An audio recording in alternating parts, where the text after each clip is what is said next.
So if you've ever been on a diet for long term and really finally found one that works, and if you're watching this video, that probably means the carnivore diet or something adjacent to it, you've probably had a lot of thoughts about how your life has fundamentally changed since before you discovered whatever it is that improved your life and where you are now. I've been thinking about that a lot lately. I've lost 150 pounds in 20 months on the carnivore diet. Well, first clean keto and then the carnivore diet. And I'll do a video on my weight loss method because it is unorthodox to say the least compared to what I'm going to call here later the standard carnivore diet, which I usually define as eating until you're comfortably satiated or comfortably stuffed, as some people say, which does not work for me at all. But um, I've had a lot of thoughts about, what life was like beforehand and what life was like after. So because life is extremely different 20 months later than it was beforehand. And I would say the first thing that's different is before I was, before I, lost the 150 pounds, I experienced poor sleep, consistent insomnia all the time.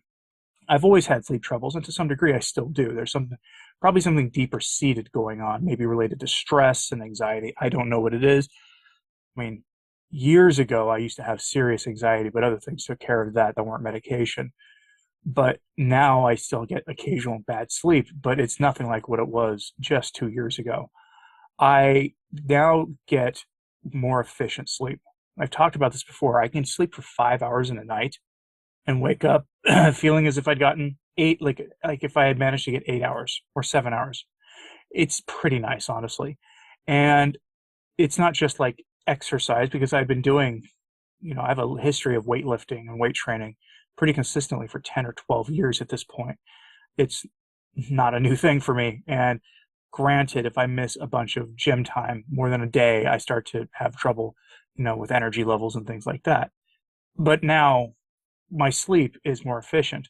I can just consistently more efficient, even if I'm not getting a huge amount of sleep. And even if I'm waking up well before my alarm clock should be going off, regardless of that, I'm still getting efficient sleep. So I can function perfectly fine on 5 hours.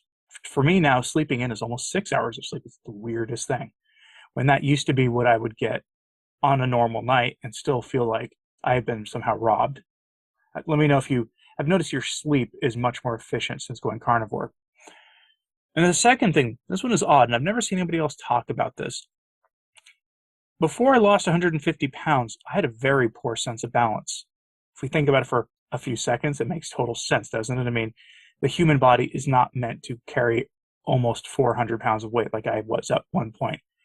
Stumbling around was a normal thing for me, resulting in ankle sprains and minor knee injuries and arch problems, and you name it, it was a problem, and anything that had to do with balance.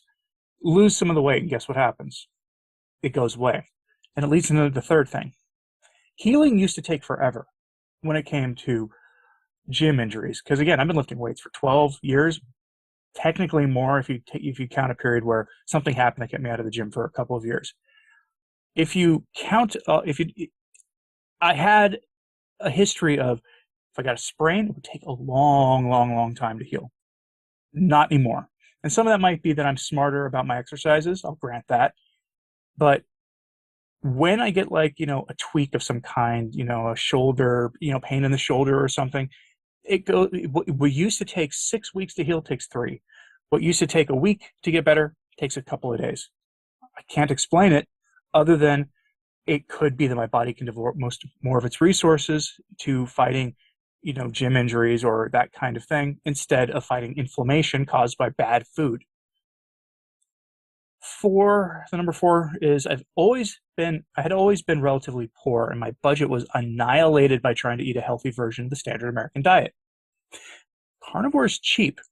I know you look at the price per pound of meat, you're like, how can that possibly be true? Because you're only eating probably a couple pounds of meat in a day. That's why. At least most people are. That's true for me. And also because I know how to shop cheap meat. Meat gets marked down, it looks like, more than anything else at the store. Really, it does. If you go at the right time, you will find more meat marked down more often than produce, than bread, anything else. But my budget is not blown apart anymore because I'm on the carnivore diet and I'm not eating a bunch of stuff I shouldn't be spending money on in the first place, like Little Debbie's and all that other garbage. Number five, confidence. And this one is hard to really quantify. But I used to avoid photographs like like the plague. I just wouldn't go on camera for anything. I would show you some before and after pictures, but the only ones I really have are from like when I was in my 20s. And they don't do it anything justice because I got a lot fatter than I was in those pictures. But I used to avoid pictures as much as I could because I hated how I looked.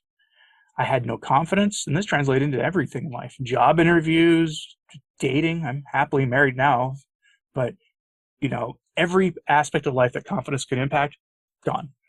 Now I'm a reasonably confident person, not so full of myself that I try to do stupid things, but I have a much more rightly ordered sense of self now than I did beforehand, much more knowing my own limits than I did beforehand. And honestly, simply because I'm not carrying all that extra weight anymore. And I'm not having the side effects of a poor diet anymore. Remember, any food you eat has a hormonal effect, and that will affect your mind, how you think. Carnivore diet will boost your testosterone if you're a man. Probably because it helps to right order your hormonal balance. Curious for the ladies watching this if you notice a similar kind of thing with your estrogen levels according to what your doctor has told you. Or for the men watching, has your testosterone levels improved since going on carnivore? I've never had my levels tested, but I can just tell you all the general markers that you'll notice if there's a problem have improved. Oftentimes, you don't need to go pay to have that expensive blood work done if you know you're doing fine. Number 6 is going to be kind of related a little bit to the sleep issue, and that's boundless energy most of the time. I have more frequently now more days where I'll get all the things I need to get done for the day fairly early, and then I'll want to go and do other things to use all this energy because, what else am I going to do with my day? Sitting around watching TV, staring at my phone. I mean, but it comes down to I'll have more energy to get things done and get them done more quickly. There's greater mental clarity now, which I tie to part of that boundless energy because so much of my work is mental work that I would never go back to the standard American diet or even like a standard clean keto diet. There's no reason for me to go back to those things. I do better the way I am now than I did before. And part of that translates to the gym. For point number 7 is what I would just call mad gains at the gym. Before I missed 3 weeks recently because of a minor injury, that would have taken me a couple of months to heal probably, but it's fine now.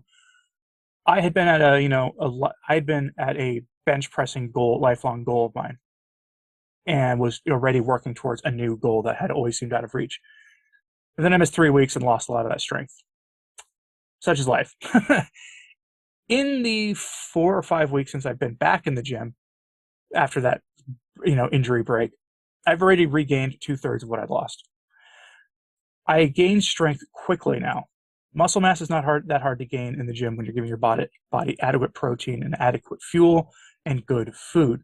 Remember, if you go break down the nutrient content of beef, what are you going to find? You're going to find all the minerals and nutrients and things that are there for, shock of shocks, building muscle. I know this is a revelation that muscle contains the things you need to build muscle, but I have experienced on the carnivore diet and experienced since losing 150 pounds incredible strength gains. When I was eating a garbage standard American diet, I was getting the protein you would expect. Okay. That would be good for building muscle. In bodybuilding circles, you hear about dirty gains and dirty bulking and things. That really wasn't a thing for me. Couldn't tell you why. I could go to the gym consistently, lift heavy, and not make many gains, despite the fact that I was getting the protein I needed. And, according to conventional weightlifting wisdom, sugar's supposed to help you with gains because you apparently can't make gains without carbs. News to my body because I've been doing pretty close to 0 carbs now for a long time, and I make fine strength gains, stronger than I've ever been. And number 8, I would say, is no energy crashes. For me, my energy declines at a much more even keel now than it ever did before. I don't know if that's a lack of that I'm much more moderate about the caffeine I consume now than I was beforehand, since I even cut out coffee, but I suspect it's not the coffee. Yeah, I suspect it's not the caffeine. That's not the coffee.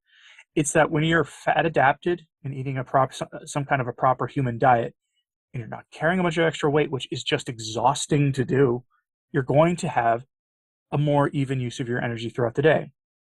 I get up in the middle of the night, partially because of the sleep issues I mentioned earlier, but also partially because I've got two small children. All my, I'm on YouTube for a living, so I have to, be recording at a time when they're not awake and my neighbors aren't driving by or mowing their lawn, or, from the nearby airport, low flying aircraft aren't flying over my house.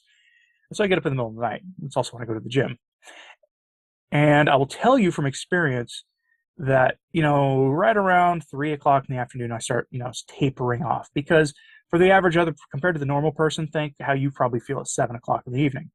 My energy is starting to tape off late afternoon, and I'm in bed before 8 o'clock. That's just a reality for me, and it has been for a long time, and I'm perfectly happy with it.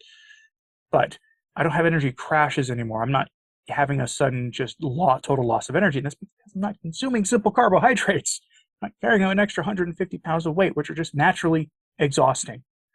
These things are just sort of intangible benefits. It's not like going into your closet and finding, an old normal sized t-shirt that you haven't been able to wear in years, right? And suddenly it fits again, because that's a tangible thing. I had those experiences recently too. The shirt I'm wearing is new because I had to buy a bunch of new clothes, because I'm like, clothes I've been wearing even on camera just a month and a half ago fit anymore. Good problem to have, except for what it does to your pocketbook, especially in these days of inflation. And I would say that dovetails to everything I've said so far. Is my ninth thing I've noticed is that I have a generally better idea of my own personal nutrition limits. If you've been watching this channel for a while now, you know that I am not a believer in one size fits all for a proper human diet. I fundamentally disagree with eating till comfortably stuffed, just because, as general advice for everybody, just because it doesn't work for everybody. I know it doesn't work for me. I do better on a mix of fatty meat and lean meats than I do on the standard American diet or even the standard carnivore diet. It's just a simple fact for me. A lot of people will be surprised to hear that, but let me give you an example.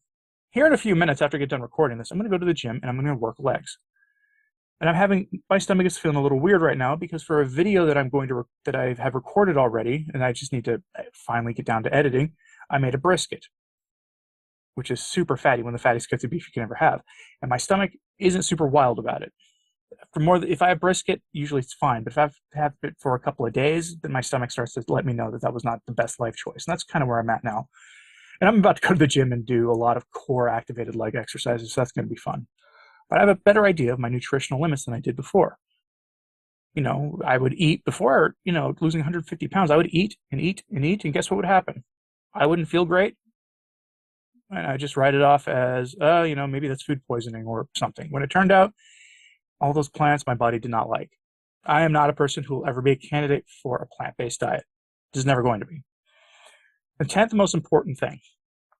Since going carnivore, the only weight I have gained is when I have a cheat, and that's water weight, and that's due to when I take creatine, because when I have a cheat on carnivore, I stop tracking, because I also break the carnivore police's rules about not tracking anything. Because I track because I have to, just because of metabolic issues, lifelong metabolic damage, that I'm choosing to lose weight, trying to lose body fat instead of fixing the metabolic damage first. When I go off that planks, I do periodically, and I just, eat till comfortably satiated, I don't gain weight. Not really. And if I do, it's a pound or something, and it's probably just, again, water weight. And that's partially because I take creatine monohydrate for the gym, for gym purposes, because it helps with muscle recovery and with just gym performances, broadly speaking. But the consequence of creatine is you retain a little bit of water, which on a carb-restricted diet is not a bad thing. So a little water retention isn't bad, because famously, we don't retain as much water as normal people do. And for things I do in life, a little extra water retention is actually a good thing. So those are the things I've noticed. My sleep is more efficient. I have a much better sense of balance. Healing is much faster, probably where it should be instead of where it had been for most of my life. My budget is healthier because carnivore is cheap, actually. I have more confidence, much more confidence than I used to. I have boundless energy all the time without any energy crashes. I get mad gains at the gym. I have a generally better idea of my nutritional limits than I did before. And of course, I don't really gain weight on those days where I decide, you know what? Yeah, I'm going to have, you know, beef plate ribs. I'm going to have two bones of beef plate ribs, which are usually what, 2 pounds of meat in a sitting, or I'm going to have the 3 pound tomahawk ribeye and then later eat something else. Darn. Let me know what intangible gains you've had or positive things you've had from doing, losing a bunch of weight already that you've noticed. Is your eyesight improved? I've seen that before. I've seen people report their gray hairs turning back to their normal color of hair from going carnivore. Wonderful story. So let me know in the comments, please. Like and subscribe if you haven't. It really does help. I'm Anthony Stine, the Practical Carnivore, and thanks for your time today.